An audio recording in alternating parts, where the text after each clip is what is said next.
Place au rugby maintenant, Arnaud, puisque sur TVR, ce samedi à 18h, sera diffusé un derby assez important. Oui, ce sera chaud. Un derby, ça ne se joue pas, ça se gagne. Mais juste un petit mot avec vous, Yannick Escoffier, parce qu'effectivement, comme le disait Claire à l'instant, il y a un énorme derby qui arrive samedi. Ce sera en direct sur TVR, TBO, TB Sud, face à Nantes. Nantes, c'est un des gros morceaux de cette Fédérale 1.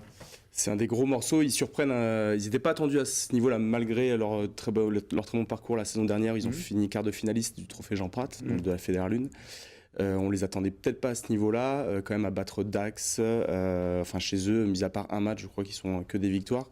Donc surprenant deuxième, donc il y a un gros morceau qui arrive au Vélodrome samedi soir. Il vous avez mis une petite gifle d'ailleurs en préparation, on va pas revenir dessus. Mais en tous les cas, si Nantes joue effectivement le haut de classement, vous, en tant que promu, vous défendez plutôt pas mal 7e pour l'instant. C'est même plus que bien, parce que maintenant on n'est plus, depuis 3-4 matchs dans les médias, on n'est plus annoncé comme le promu, on est annoncé comme le promu outsider.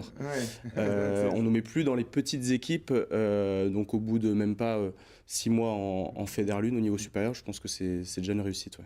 Bon, ça va être des grandes retrouvailles, ce derby, notamment avec les coachs déjà. Avec les coachs, les deux frères Moison, donc le plus jeune Yann qui est coach de Rennes depuis qui attaque sa 3e saison d'affilée, et Pierrick Moison qui lui doit être rendu à sa 6e saison au moins au Stade Nantais, donc ouais, un duel fraternel. Les joueurs aussi se connaissent bien. Les joueurs aussi, il y a 2 joueurs je crois, Timothée Massico donc qui jouera sûrement en demi-mêlée, et Baptiste le Jallet qui jouait à Nantes l'année dernière. On va également parler même des partenaires. Même là, il y a des points communs. Du coup, il y en a un qui perdra pas samedi. C'est le groupe Lamotte. Ils sont tous les deux partenaires, et les 2 présidents sont aussi des personnes du groupe Lamotte, donc Jean-Marc Trian et Hervé Morat. Justement, les enjeux de ce match, ça va être quoi? Ça va vraiment être d'aller battre Nantes, tout simplement, parce qu'on sait qu'un derby, c'est toujours important, la suprématie régionale, ou simplement d'essayer d'aller faire bonne figure? Alors, avant tout, c'est de gagner, c'est sûr, parce que c'est l'objectif affiché dès le début de la saison, comme les saisons précédentes, c'est d'être invaincu à domicile. Bon, là, c'est plus le cas cette saison, mais on s'y attendait un petit peu, du fait de l'écart de niveau entre la Fédérale 2 et la Fédérale 1, mais l'objectif premier, c'est gagner. Alors après, si jamais le REC vient à perdre, on espère que ce sera par le plus petit écart, et en montrant un beau match et du beau jeu aux spectateurs. Et aux téléspectateurs. Et aux téléspectateurs. Et il y aura d'ailleurs un match féminin juste après. Oui, Stade Rennais féminin, qui reçoit Blagnac. Qui reçoit Blagnac. À 20h.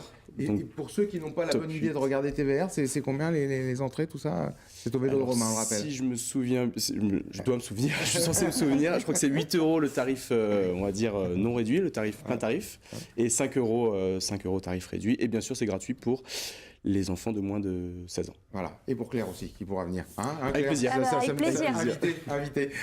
On le rappelle, Claire, donc c'est samedi à 18h, 17h55 même pour être très très précis. C'est ça. Prise d'antenne, 18h, ce grand derby qu'on pourra suivre donc évidemment sur TVR, TBO, TB Sud, avec le résumé de la rencontre lundi prochain. Eh bien on y sera. Merci à vous, messieurs.